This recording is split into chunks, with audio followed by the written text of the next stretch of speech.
Assalamualaikum warahmatullahi wabarakatuh. Alhamdulillah alladzi ja'alana khaira ummah wa ja'ala dinana khaira millah. Ashhadu an la ilaha illallah wa ashhadu anna Muhammadar Rasulullah.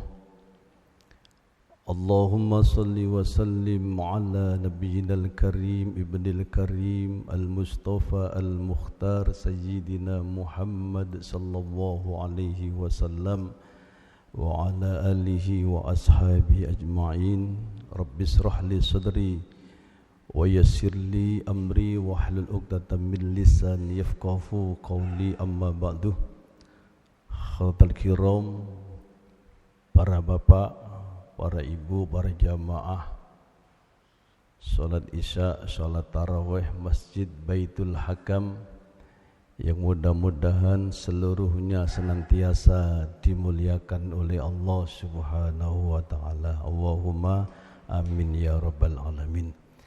Pertama, mari kita bersama-sama mengucapkan kalimat hamdalah, alhamdulillahi rabbil alamin, atas seluruh nikmat-nikmat yang telah diberikan oleh Allah kepada kita, baik itu nikmat lahir ataupun nikmat batin. Nikmat lahir, alhamdulillah, kita semua diberikan oleh Allah berupa kesehatan yang sempurna.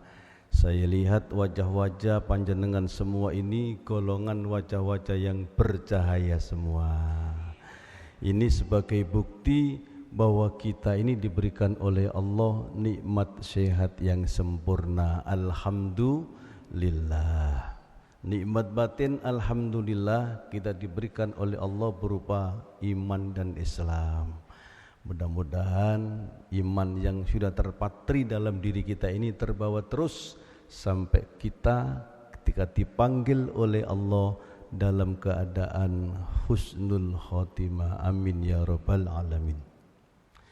Para jamaah yang dimuliakan oleh Allah, suatu ketika dalam sebuah majlis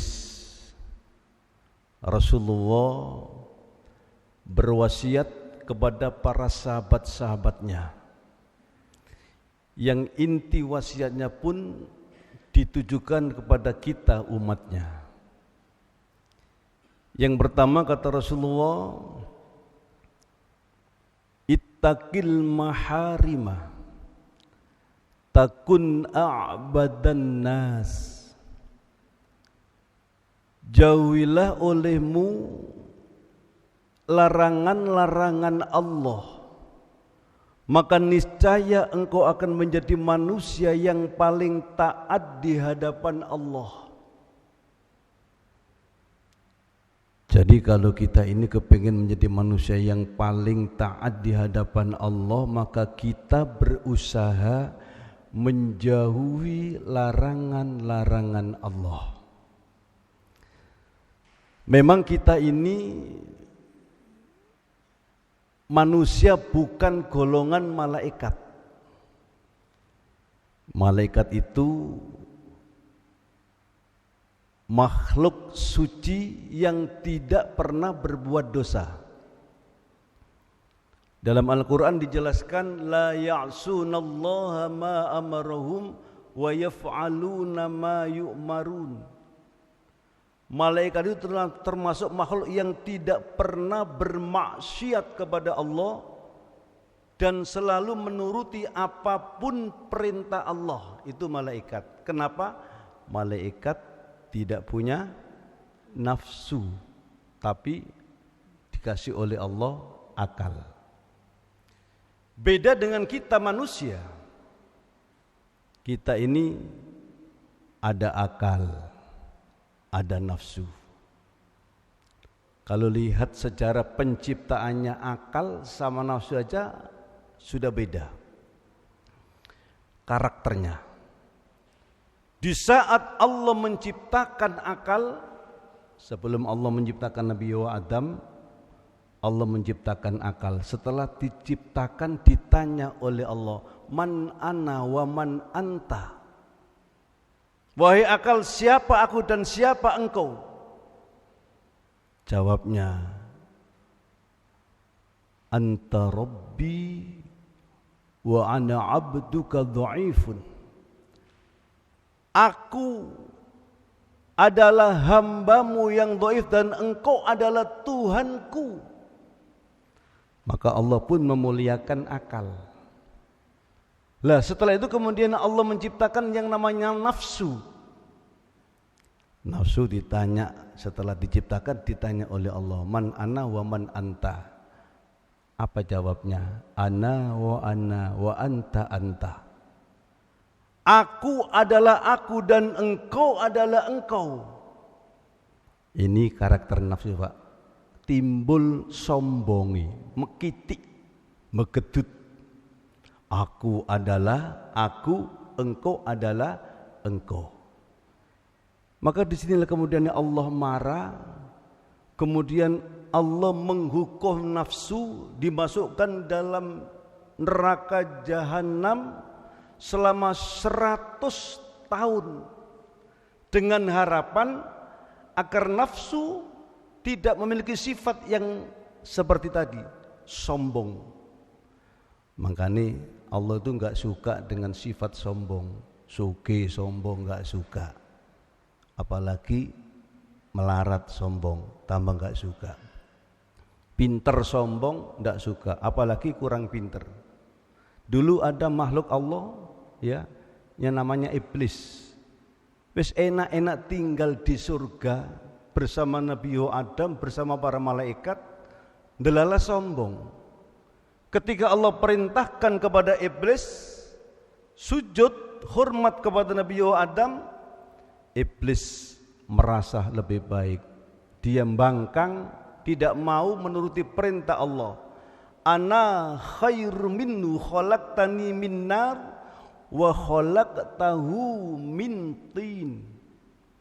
Kata iblis, aku tidak mau sujud karena aku lebih baik.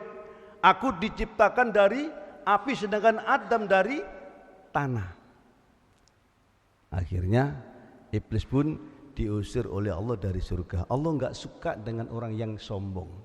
Lah ketika nafsu sudah 100 tahun di dalam neraka jahanam, kemudian diambil lagi oleh Allah, ditanya lagi dengan harapan dia sadar. Man ana wa man anta. Siapa aku dan siapa engkau? Tetap jawabnya, aku adalah aku dan engkau adalah engkau. Akhirnya diambil lagi oleh Allah, dimasukkan neraka ju', neraka kelaparan. Selama 100 tahun tidak dikasih makan, tidak dikasih minum, haus dan lapar di situ. Lah selama 100 tahun itu kemudian diambil, ditanya oleh Allah, man ana wa man anta. Lah disinilah kemudian ya nafsu itu ngomong, aku adalah hambamu dan engkau adalah Tuhanku. Makanya kita ini diperintah oleh Allah puasa supaya bisa mampu mengendalikan nafsu yang ada dalam diri kita. Di antaranya seperti itu.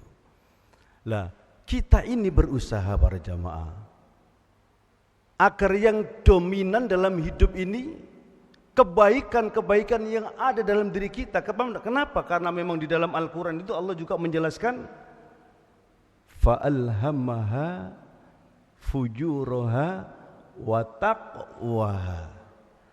Jadi di dalam diri kita manusia itu ada dua potensi kekuatan yang saling bertolak belakang. Satu kekuatan untuk berbuat fujur, durhaka kepada Allah, dan satu lagi kekuatan untuk berbuat kebaikan. Maka kita berusaha dalam hidup ini yang dominan adalah sifat-sifat kebaikan kita. Itu yang pertama, ittaqil maharima takun a'badan nas. Yang kedua, pesan Rasulullah, wa ardo bima qasamallahu takun aghnan nas. Hendaknya engkau itu ridho, rela terhadap pembagian rezeki yang sudah diberikan oleh Allah kepada kita, maka niscaya engkau akan menjadi manusia yang paling kaya. Intinya, kalau kita ini ingin menjadi orang yang paling kaya di dunia ini, maka kita ini harus neriman apapun pemberian Allah. Kita tentang rezeki para jamaah, yang pertama kita harus yakin bahwa rezeki ini yang membagi itu Allah. Nahnu qasamna bainahum ma'isyatahum fil hayatid dunya. Kamilah yang membagi rezeki semua makhluk yang ada di dalam dunia ini. Ada yang kaya, ada yang kurang kaya. Sama-sama jadi dokter. Kadang-kadang pasiennya enggak sama. Satunya antri, satunya wis enggak pakai antri. Sama-sama jual makanannya, itu pun rezekinya enggak sama. Memang diatur oleh Allah seperti itu. Kenapa? Supaya roda kehidupan ini bisa berjalan dengan baik. Coba bayangkan seandainya di dunia ini semua kaya semua, tidak ada yang miskin, hidup tidak akan nikmat. Karena semua kaya, kita jalan-jalan sama keluarga kita pakai mobil, di tengah jalan ternyata bannya meledos. Siapa yang akan nambal ban kita? Kita sendiri. Kenapa? Tidak ada yang mau jadi tambal ban. Kita punya rumah yang mewah, megah, lantai 3, ketika WC kita mampet, siapa yang nguras? Tidak ada yang mau, Pak. Ya kita sendiri. Kenapa? Wong podo-podo sugih. Sebaliknya, seandainya di dalam dunia ini semua miskin semua, itu juga enggak nikmat. Maka oleh Allah disetting ada yang kaya, ada yang kurang kaya, supaya roda kehidupan ini bisa berjalan dengan baik. Tapi Allah ketika melihat kita manusia, bukan karena kekayaan kita, tidak. Allah melihat manusia itu bukan karena pejabat, konglomerat, terus dimuliakan, tidak. Tapi Allah ketika melihat kita manusia adalah melihat hati dan iman kita, takwa kita kepada Allah. Yang kedua, masalah rezeki ini kita harus yakin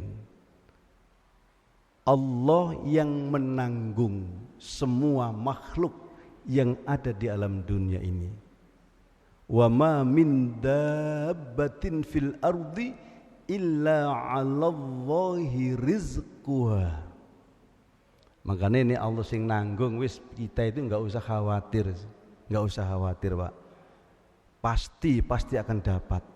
Jangankan kita yang sehat-sehat seperti ini, wong sakit itu, Pak, ono rezeki ini. Di rumah sakit berbulan-bulan, yo mangan, yo ngombe. Kenapa? Allah yang nanggung. Jangankan kita di dunia ini, dulu zaman Nabi Sulaiman ada ulat di dasar laut. Itu pun ditanggung oleh Allah. Tiap hari dikirim makanan berupa daun melalui malaikat yang berbentuk katak dan semut. Jadi kita ini enggak usah khawatir tentang rezeki. Ya, berapapun yang diberikan oleh Allah, itulah yang terbaik untuk kita. Husnudzon kepada Allah. Banyak belum tentu baik, ya. Sedikit belum tentu tidak baik.